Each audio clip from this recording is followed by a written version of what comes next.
टोटो चालक भैया महादेव भैया, ये बहुत मुश्किल घड़ी है जहाँ पर टोटो चालकों के ऊपर एक गलत कानून, गलत व्यवस्था हमारे प्रशासन की तरफ से लाद दिया गया है, जिसकी वजह से बहुत सारे टोटो चालकों के बैंक की किस्त, घर का खर्चा, बच्चों की फ़ीस, किराया, हर तरह की मुश्किल उनके ऊपर आ पड़ी है।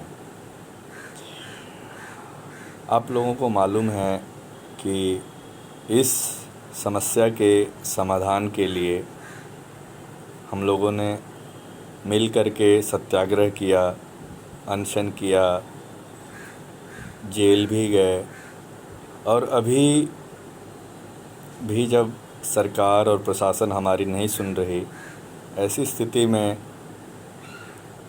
उच्च न्यायालय, हाई कोर्ट का रुख हम लोगों ने किया है। नवरात्रि की छुट्टी पड़ी हुई है।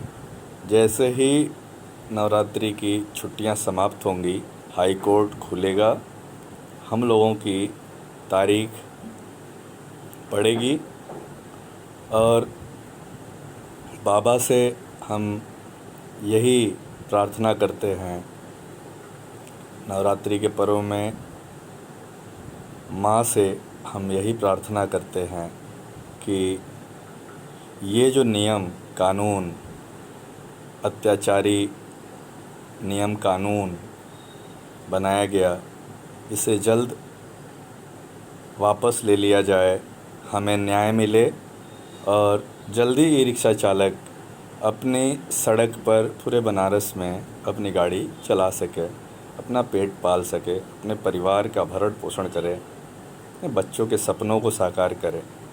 तो मेरे टोटो चालक भाइयों, बहुत ही मुश्किल वक्त है, बहुत ही कठिन समय है। कोरोना काल से भी ज़्यादा कठिन।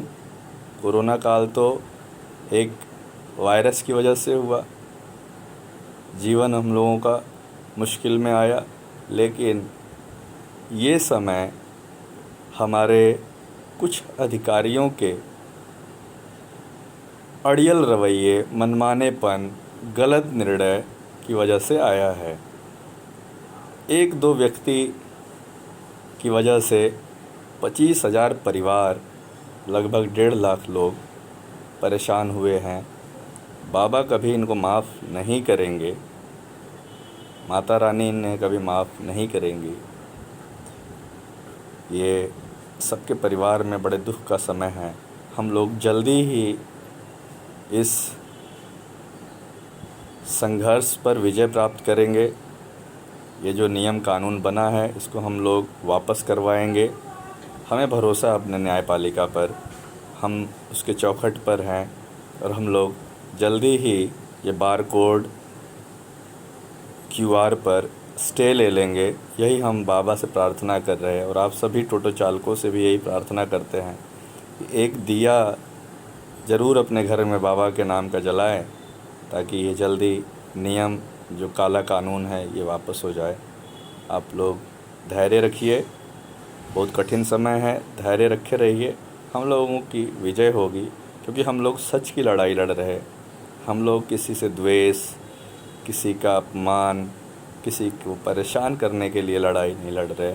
ये हमारे रोटी का सवाल है, परिवार का सवाल है, घर बच्चों का सवाल है, बूढ़े माँ बाप का सवाल है।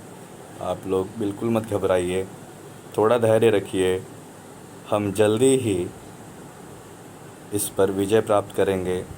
जैसे दशहरा में रावण को जलाया जाता है, वैसे ही हम लोग हाई कोर्ट से न्याय मिलने के बाद इस काले कानून को, नियम को, बार कोड को रावण की तरह चलाएंगे। हमें भरोसा है। आप थोड़े समय और धैर्य रखिए। इतना भरोसा किया आपने, थोड़े समय और भरोसा करिए। महादेव भैया, महादेव।